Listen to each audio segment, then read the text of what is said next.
Un saludo a todos mis amigos que nos siguen a través del árbitro que yo compré personalmente, bueno, y principalmente a Jerónimo Maña, que me invitó a participar en este proyecto, algo que venimos haciendo ya desde hace mucho tiempo. Él también colaborando con nosotros aquí en España y bueno, nosotros también con algunas cosillas como esta que podemos hacer. Se cumplen en estos días 8 años de aquel momento que yo creo que a nivel futbolístico ha sido lo más importante que ha sucedido con la selección mexicana cuando se es campeón en Wembley, en Londres, denominado la Catedral del Fútbol por el señor Flavio Berardo. Un saludo también para él. Y me pedía de comentar un poco la situación más allá del tema futbolístico, qué se sentía más allá del tema deportivo, cómo se llegó ahí. Y para mí, junto a la selección mexicana, ha sido una historia que también ha venido de la mano de ese éxito, ¿no? Yo vine a trabajar hace 10 años de México aquí a España. Y bueno, cuando empezamos a trabajar, pues obviamente pues nadie te conocía, en México tampoco, ¿no? Pero aquí era como un poco más complicado ese tema. Tuve algunos inicios un poco complejos y a los primeros 2 años, cuando ya estamos aquí, justamente en ese momento yo trabajaba para Iberoamérica Televisión, que era una subsidiaria también de Televisión Española y toda esta situación. Y lo que pasa es que obviamente pues siempre llevan a los Juegos Olímpicos a la gente que tiene más tiempo y todo eso. Yo para ahí en ese momento, para ellos yo era un niño y casualmente por obra del destino, mi productor en ese momento, Pedro Silva, me dice, mexicano, que nos vamos a Londres, ¿no? Y bueno, para mí fue increíble, mis primeros Juegos Olímpicos, nunca se va a olvidar, obviamente, para mí fue una emoción increíble. Simplemente al principio iba a ser como pequeños reportajes, cosillas ahí para montar a lo largo de los distintos espacios de la televisión en España. Y se fueron dando las cosas de una manera que me ha llamado mucho la atención y que estoy muy agradecido por ese destino. Desde lo más básico, ¿no? Simplemente llegar a la ciudad de Londres, ver que prácticamente hasta un perro que iba prácticamente por la calle a un letrero de los Juegos Olímpicos, sentir esa pasión olímpica es algo que a mí nunca me había sucedido. Y bueno, llegar ahí a una inauguración donde me ha tocado cosas increíbles, desde ver a la reina con el 007 saltando desde un helicóptero, escuchar a Oasis, ver a alguien que para mí siempre había sido como un deleite en la televisión, como era Mr. Bean, verlo en directo, ¿no? Desde en una apertura, el regreso de las Spice Girls, algo totalmente espectacular a lo que yo no estaba acostumbrado, ¿no? De alguna manera. Y fue como empezar a empaparse con esa situación. Nosotros estábamos trabajando en el área de Londres con estos reportajes que les mencionaba. También era con algunos deportistas y también era cómo se vivía un poco. Yo estaba muy emocionado, yo sabía que tenía prácticamente, digamos que no es el peor trabajo, pero digamos que es el en el que menos participación puedes tener. Estaba yo desayunando, recuerdo muy bien, nuestro hotel estaba muy cerca de Notting Hill, estaba desayunando y me llama Pedro y me dice, Joy, necesito que te vayas a Newcastle. Claro, obviamente, pues mentalmente, pues te quedas con no me jodas. O sea, si ya estoy aquí en la ciudad donde se está llevando a cabo todo el tema de los Juegos Olímpicos, ¿por qué me tengo que mover? Me dice, es una buena noticia. Yo no sabía por dónde iba esa situación. Poniendo el contexto, en el tema del fútbol, España lleva a sus narradores. Los narradores en España muchas veces trabajan por proyecto, no es como más o menos como los entrenadores. Tú puedes contratarlos por 2 temporadas, pero si a la primera ellos se quieren ir o tú los echas, tú tienes que pagarle los 2 años. Pues es muy parecido con el periodista y los habían contratado por proyecto y el proyecto se basaba en los partidos que la selección española estuviera jugando. Entonces estos hombres iban a estar los 2 primeros partidos. ¿Por qué? Porque precisamente la selección española venía muy preparado, venía Jordi Alba, Jaime Martínez, estaba Mata, le tocaba un grupo que parecía propicio, que era con Japón y con Honduras, pero a los 2 partidos, pues para casa, y cuando se va a casa la selección española en la primera ronda, pues también se tiene que ir a casa, pues los narradores, ¿no? Y decidieron como que pasamos. ¿Por qué viene esto a la historia? Porque llega un momento en el que para mí, cuando me dicen, vete a Newcastle, era porque ahí había un espacio para que alguien narrara. Y me dijeron, México está a punto de clasificarse. ¿Qué podemos hacer? Pues nada, tenemos que mandar, y qué mejor que el fútbol mexicano, en este caso, a la selección mexicana, porque yo ya tenía pues esa espinita clavada, ¿no? Porque en México me tocó narrar Cruz Azul, me tocó en algún partido al América, me tocó pues varias temporadas con el equipo del Puebla, y para mí siempre mi sueño era la selección nacional, ¿no? Porque pues es lo que siempre aspira un narrador, ¿no? De poder narrar a tu selección. Entonces me había quedado como con esa espinita y bueno, mira, al final, ¿dónde se iba a presentar esta situación? Me voy a Newcastle y un partido que era decisivo porque de ganarse ese partido se volvía a Wembley, se jugaba ya en Londres la siguiente ronda, gana México en un partido bastante complicado, queda como primero de grupo, un gol al estilo de Oribe Peralta, ¿no? A un Oribe que se le criticó mucho, que después de los primeros partidos, del primer empate que había sido con Corea, pues no daba una buena situación. Luego México le gana 2-0 a Gabón, recuerdo que 2 goles de mi compadre Giovanni Dos Santos, y luego con ese gol, pues regresamos, ¿no? A Londres, que era donde yo quería estar, y ahora regreso ya con el proyecto de la selección mexicana. Hay muchos futbolistas que por la edad y por la generación, pues yo los conocía ya en el caso de Marquito Fabián, el caso de la amistad que tengo con Jonathan Dos Santos, por lo tanto ya conocía y tenía una relación con Giovanni desde años atrás, cuando él estaba todavía en el Barcelona. En el Barcelona B y toda esa situación. Entonces eso me ayudó mucho a poder conjuntar y poder entender la parte periodística, la parte humana y sentirme uno más, porque esto no es como los mundiales, que ves a los futbolistas y es como prácticamente para la prensa intocables o en un partido de Champions. Aquí al estar en una villa olímpica, al estar en Londres, pues tú puedes comer y desayunar con ellos sin ningún problema, puedes estar por ahí, te los encuentras y ves esa parte más humana. Y de pronto pasé de estar en un sitio grabando un reportaje en Notting Hill a estar con la concentración prácticamente de la selección mexicana, que iba a ser historia. Obviamente tocaba Senegal.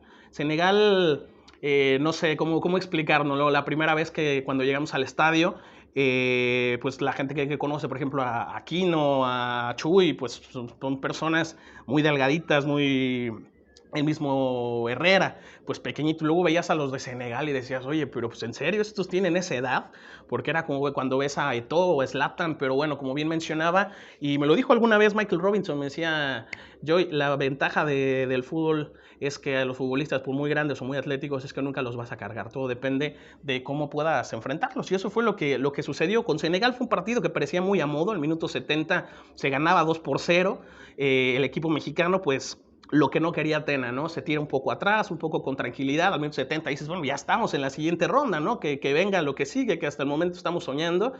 Empatan al equipo mexicano, hay tiempos extra y bueno, al final pues por ahí en un error en la salida viene el gol de Giovanni, muy buen gol de Giovanni y luego otro de Herrera, 2 jugadas en la salida, es como se comen a Senegal. Nosotros seguíamos pues creyendo, yo veía un poco la diferencia en la prensa nacional, ¿no? Porque siempre te pones a ver los medios en México cuando pues no estás allá, ¿no? Y era de no vamos a pasar de la primera ronda, esta selección no está funcionando. Luego ya después, desde que se llegó a Londres, todo el mundo se sube al barco otra vez, ¿no? De siempre confiamos en ustedes. El concepto básico de mucho periodista mexicano, mucho de la mano de esa afición. Toca Japón, Japón se pone al frente y a temblar, ¿no? Porque dices, estamos tan cerca, ¿no? De este sueño. La misma gente de prensa, pues decía al medio tiempo como de se nos está escapando, ¿no? Pero bueno, al final viene un golazo ahí del Cepi a su puro estilo, ¿no? Golazo de Oribe Peralta, es uno de esos jugadores que parece que ese torneo fue tocado por Dios.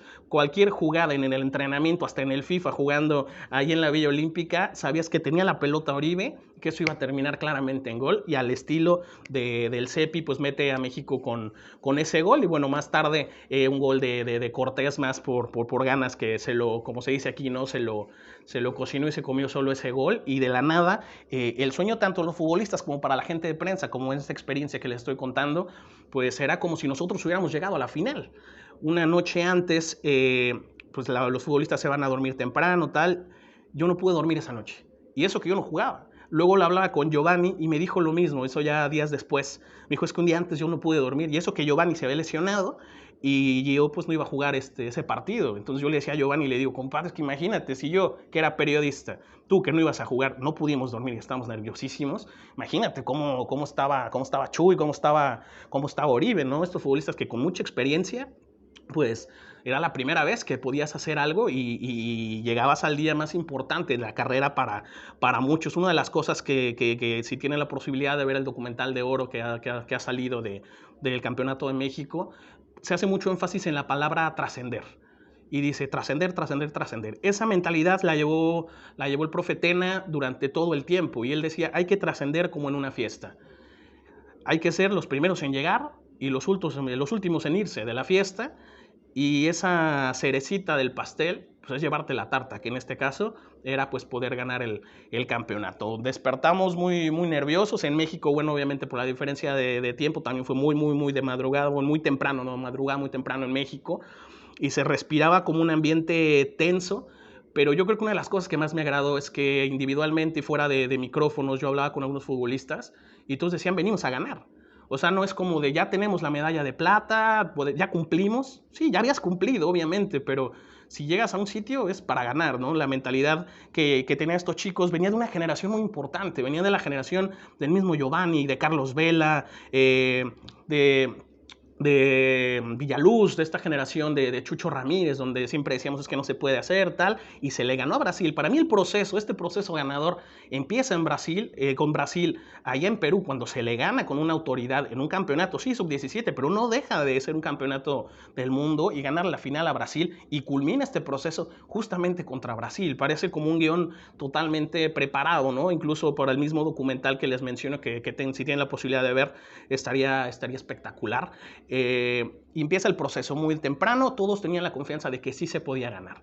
Yo veía una tranquilidad, obviamente lo que tú ves, ¿no? Desde fuera, ya lo que lleva cada persona adentro, pues es otra situación. Llegamos ahí y para mí uno de los momentos más emotivos es cuando en 30 minutos antes de que empiece el partido, pues obviamente ya está toda la gente, había muchísimo mexicano, sobre una sede prácticamente de México. En el momento que me acerco a la parte del palco para pues ver cómo estábamos acomodando un par de cables y veo el estadio, en verdad, para mí ha sido los momentos más emotivos. Eso parecía el Estadio Azteca. Sí, había gente de Brasil, sí, de tal, pero el estadio prácticamente, sin exagerar, yo creo que un 60-70% era totalmente verde, y veías alemanes con camisetas de México, veías ingleses con camisetas de México. Sí, obviamente cuando estás en una final siempre vas a por el que te da más empatía, ¿no? El rival que siempre es como más pequeño, el que entra como víctima. Y entraba como víctima en este partido. O sea, se estabas jugando no solamente una final, estabas jugando en la catedral del fútbol y contra futbolistas consolidados. Nosotros estamos hablando de que muchos de los jugadores mexicanos, pues muy, muy jóvenes, que tenían cierta participación en sus equipos y que de la noche a la mañana estaban en Wembley en esa tarde, jugando contra Neymar, Neymar consolidadísimo, contra Marcelo, contra Hulk, contra el mismo Oscar, que todavía en ese momento estaba en el Chelsea, y te dabas cuenta de que era un buen día para soñar, ¿no? Un buen día para poder creer no en los milagros, porque esto no fue un milagro, esto es un proceso que se trabajó muy bien a lo largo de, como menciono, tantos años desde juveniles y todo eso. El llegar y el estar ahí y ver todo ese sentimiento al escuchar el himno nacional cuando va a empezar el partido, te digo algo, o sea, yo tenía ganas tenía la motivación para entrar al campo, ¿no? A jugar, porque qué mayor motivación que esto que estaba sucediendo. Empieza el partido, yo le decía a teníamos al lado a unos periodistas portugueses, y me decían, ¿qué posibilidad le ves? Y yo les decía, a ver, los chicos están confiados, pero los primeros 15 minutos son fundamentales. Si Brasil no nos mete un gol en los primeros 15 minutos, México se puede ordenar. Una de las cosas que había hecho énfasis que me lo comentaron extradeportivo en las conversaciones es: tenemos que salir a proponer nosotros tenemos que salir a que nos tengan miedo. Sí, o sea, es Brasil, pero nosotros por algo estamos aquí, somos los mejores y estamos disputando el mejor partido. Y esa era la idea, salir a comérselos, a presionar, a atacar, y era lo que mejor había hecho México. Lo partido con Senegal se ganó a base de esa confianza, de esos errores en la salida, y es lo que se quería propiciar con un Brasil totalmente experimentado. Empieza el partido, primera pelota se tira atrás, empieza Brasil a adelantar, le cae la pelota a Chuy. Chuy no quiere problemas, la lanza lo más lejos posible, no le apunta a ningún sitio, la pelota queda ahí en 3/4 de cancha, llega la presión que bien les menciono, me parece si era Aquino el que hace la presión, y en el momento que se la da a Oribe, en el momento en que la pelota la tiene Oribe, sabemos que le va a pegar. O sea, este hombre en ese momento de donde le pegara iba a ser gol, y él lo sabía, y era un poco egoísta en algún momento, pero sabíamos que era egoísta porque podía hacerlo. En el momento que le da la pelota a Uribe, yo sabía, no que iba a ser gol, pero sabíamos que le iba a pegar y que eso iba a puerta. Y en el momento que se gira Uribe, le pega, y cuando veo la pelota entrando en esa red, la verdad es que en 45 segundos, un partido que yo había propuesto, que teníamos que aguantar 15 minutos, en 45 segundos México ya tenía el handicap. Un gol de Uribe que se gritó en Wembley, que se gritó en México, que se pudo haber gritado en cualquier parte donde hubiera estado un mexicano, porque era como un poco de el sí podemos, ¿no? El se puede soñar, puede ser nuestra tarde, puede ser el día más importante de la carrera de estos futbolistas y el día más importante del fútbol mexicano, porque para mi gusto esto tiene una repercusión muy, muy importante. Marca Uribe y así, o sea, mi narración, recuerdo que fue gol de Uribe, quiero ser campeón de los Juegos Olímpicos Peralta. O sea, ya estamos soñando no a darle partido a Brasil, o sea, estamos soñando a que ya le estamos ganando a Brasil. Un partido donde Brasil se tiró atrás, México no trató de mantener la ventaja, trató de seguir adelante.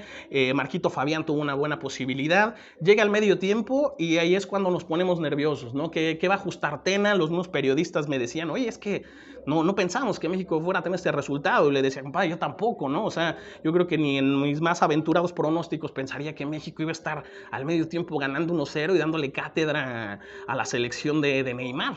Un Neymar que se veía desesperado, pasaban los minutos 70, una jugada ensayadísima que, como lo menciona en el documental, que me pareció muy, muy gracioso, que dices que la ensayamos y ni en los entrenamientos nos salía tan bien, ¿no? Parece que los brasileños habían entrenado para que se diera esta jugada, y otra vez Marquito Fabián, como con la mano, se choca la marca, el chatón, y llega, pues, ¿quién más, no? El hombre del partido, llega Uribe, un remate violento, y se pone 2-0. 2-0 en 70, y dices, bueno, vamos, y así está, ¿no? Y México empezaba a tocar la pelota de lado a lado, y veías a la afición y se sentía esa confianza, ¿no?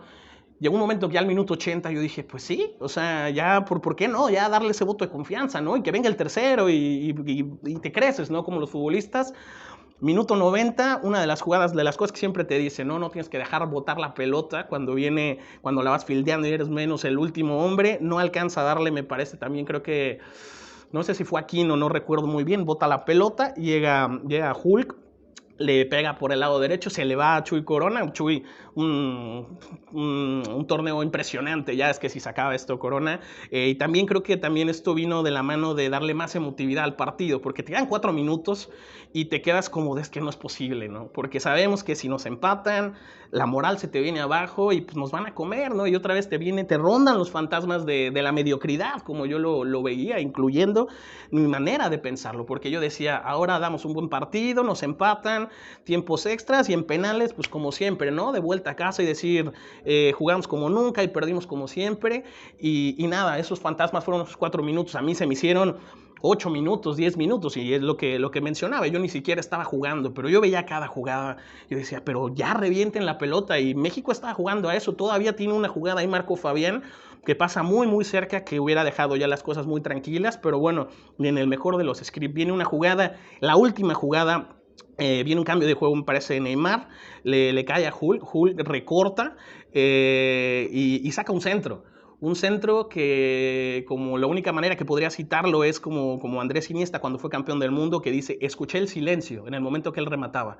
Pues yo creo que también, ¿no? Y no nada más yo, sino todos escuchamos ese silencio como si el mundo se detuviera, y veías la pelota y veías nada más cómo llegaba un jugador valuado en millones de euros llamado Oscar, se levantaba, se habían perdido la marca, no llegaba Salcido, Chuy Corona pues se quedaba amarrado totalmente, no había que salir, no había otra opción, y cuando viene el remate, yo creo que es de los segundos más largos de toda mi vida, remata Oscar, la pelota se va afuera, y en ese momento, pues obviamente, por el minuto que iba, pues sabíamos que se había terminado, ¿no? La de Chuy no tenía ni tarjeta amarilla, sabemos la experiencia de Chuy, podía quedarse ahí 2 años con la pelota para despejar y no iba a pasar absolutamente nada. Despeja, y en ese momento la euforia totalmente en el estadio, es como si toda esa tensión desapareció por un segundo, incluso lo que menciono, mis mismos comentarios, mi misma narración, pues he sentido como esa tranquilidad, esa alegría de que no sabes ni qué decir, ¿no? Como si tú hubieras marcado el gol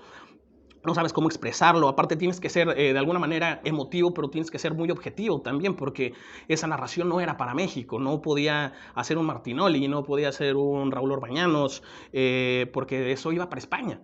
Entonces, pues sí, la gente sabe que soy mexicano, pero pues también había que ser mesurado, porque también había mucha gente brasileña siguiendo esa retransmisión en España, así que había que ser muy mesurado, pero bueno, un momento increíble, ¿no?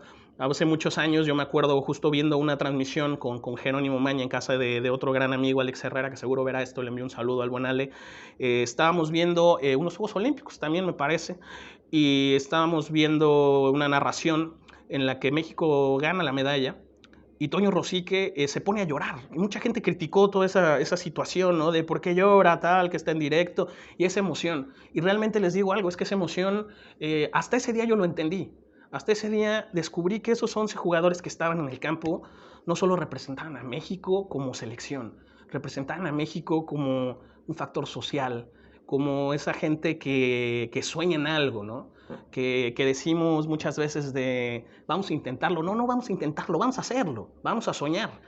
Vamos a pensar en esas cosas que se pueden hacer, en el esfuerzo que han hecho estos futbolistas. Entiendo que no es el mismo esfuerzo que hace un mexicano que sale todos los días por la mañana para trabajar, para poder mantener a la familia, pero a su manera nos demostraron esos chicos que se puede soñar y que se pueden soñar en cosas buenas, en que los milagros no existen en este tema, los milagros se buscan. Sí, la suerte luego puede estar de tu lado, pero la suerte pasa a un segundo factor cuando tú haces las cosas bien. Termina el partido y a lo que mencionaba lo de Toño, es que me pasó algo similar, que yo simplemente, obviamente yo no lo podía hacer al aire, pero en el momento de la entrega de las medallas, de la ceremonia, México está en el podio y suena el himno nacional en Wembley.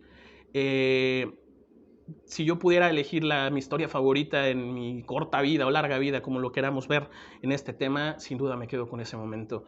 Yo en ese momento yo también me sentí campeón del mundo porque para mí desde mi sueño, ¿no? Desde niño de querer narrar fútbol y pasar y yo siempre querer, por ejemplo, narrar al Barça, al Madrid, que ya afortunadamente ese año se me habían dado bien las cosas tanto con Eurocopa como Champions, pues era como cerrar uno de los mejores años que he tenido y para mí yo me sentí parte de ese título porque para mí también fue como una medalla de oro, ¿no? De que cuando yo contaba esas cosas, cuando nos tocaba narrar al Puebla en aquellos ayeres, pues la gente me decía, ¿no? Como pues, tú que vas a estar narrando a la selección de los Juegos Olímpicos, y menos México, ¿cuándo va a ser campeón de los Juegos Olímpicos? Y para mí fue un triunfo personal, y esos son 11 chicos alimentaron esa idea y esa mentalidad de México. Entonces, cuando sube esa bandera y escuchas el himno nacional, yo estoy haciendo comentarios, tuve que darle la palabra a mi compañero Carlos Armillas, porque pues se te sale la lagrimita, ¿no? O sea, no eres una persona sin sentimientos, aparte es algo que para mí era muy, muy especial. Tenía varios amigos jugando ahí, muy, muy especial, porque yo también me sentí ese día y posteriormente me lo dijo Giovanni, que el cual es uno de los comentarios que también voy a agradecer mucho y que siempre le voy a recordar, que él también me lo mencionó, me dijo, yo no jugué, pero me sentí parte de esa final, y me dice, tú siempre has querido hacer esto, y me dice, tú también eres campeón a tu manera, en tu estilo y en tu trabajo, y estás aquí. Y es algo que yo jamás podría pagar. Para mí, Londres es el mejor recuerdo que he tenido y que creo que, y espero que tendré, espero que México gane muchas más cosas, ¿por qué no? Porque esta generación nos enseñó que sí se puede, ¿no? Pero la primera vez yo creo que va a ser la situación más especial, más emotiva, y nunca se va a poder repetir esos momentos que dices, ojalá se detenga el mundo, porque es el momento perfecto. Así que pues nada, para todos los amigos del árbitro que yo compré, pues nada, esa es la experiencia que nos tocó vivir hace ya 8 años. Se dice fácil, pero ya hace 8 años que en algún momento, tanto ellos como un servidor, en mi más sentido conocimiento y sentimiento hacia mi persona, yo también me sentí campeón ese día. Muchas gracias, un abrazo, nos estamos viendo.